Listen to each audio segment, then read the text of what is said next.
What would drive hundreds of prisoners to risk their lives in a daring escape from a high-security prison? Welcome to the notorious Port-au-Prince prison, a fortress of despair, surrounded by layers of stringent security measures. This isn't your average correctional facility, it's a pressure cooker of tension and fear, where every day is a fight for survival.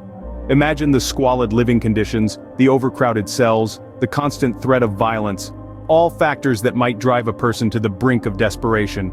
But amidst the sea of faces, one stands out: Arnold Joseph, a notorious gang leader with a reputation that sends chills down the spines of even the most hardened criminals. With a cunning mind and an iron will, Joseph orchestrated an escape so audacious it shocked the world.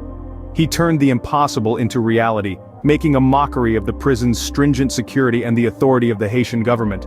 But why would a man like Joseph risk everything for a chance at freedom? What could possibly drive him and hundreds of others to take on such a perilous endeavor? It's simple: desperation, despair, a longing for a life beyond the prison's cold, unforgiving walls. In the end, desperation led to what would become one of the most daring prison escapes in history. How does one plan and execute a prison break involving hundreds of inmates? This is a question that many of us might find ourselves pondering after the shocking prison break in Haiti's Croix des Bouquets facility. Imagine the sheer complexity of the task. First, there's the need for a mastermind, someone with guile, cunning, and the respect of hundreds of hardened criminals. In this case, that figure was Arnold Joseph, a notorious gang leader with a reputation that loomed large within the prison walls. Joseph's role in the escape plan was critical. With his influence and strategic mind, he would have needed to orchestrate a plan that allowed hundreds of prisoners to escape simultaneously without alerting the prison guards prematurely. This would have required a level of coordination and secrecy that is truly daunting to contemplate. Communication would have been a challenge in such an environment. Every whispered strategy, every subtle signal, every clandestine meeting could have spelled the difference between success and failure. Yet somehow, they managed to pull it off. Hundreds of prisoners vanished into the night, leaving behind a facility in chaos. But here's where the plot thickens. Speculations arose about potential government involvement in the escape. A prison break of this magnitude raises questions. Could it have been possible without some level of inside help? These are questions that have yet to be answered, and they add an additional layer of intrigue to an already complex narrative. The escape was not a spur-of-the-moment decision. It would have taken time to plan, perhaps weeks, maybe even months. Every detail would have needed to be meticulously thought out, from the routes of escape to the timing and the resources needed. This was not a rash act of desperation, but a calculated move, a chess game played out in the shadows. While the escape was meticulously planned, it was not without its bloody consequences. What happens when hundreds of prisoners, including a notorious gang leader, are suddenly free? In the aftermath of this audacious prison break, chaos and uncertainty took over.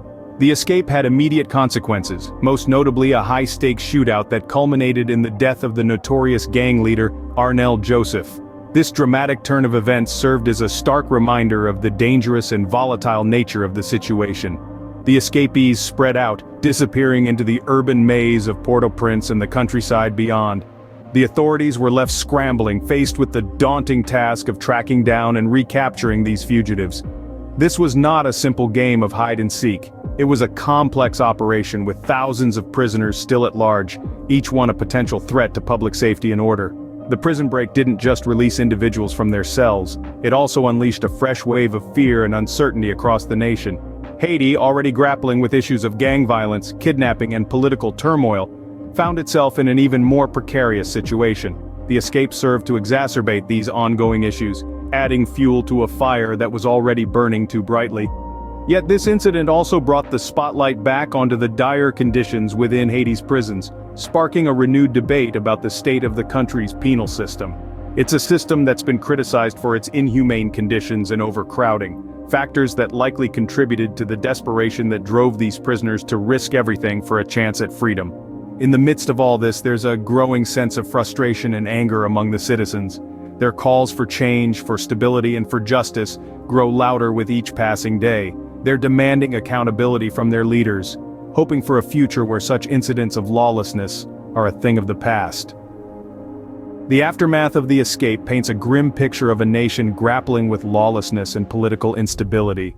It's a stark reminder of the urgent need for reform and the long road ahead for Haiti as it struggles to overcome these challenges.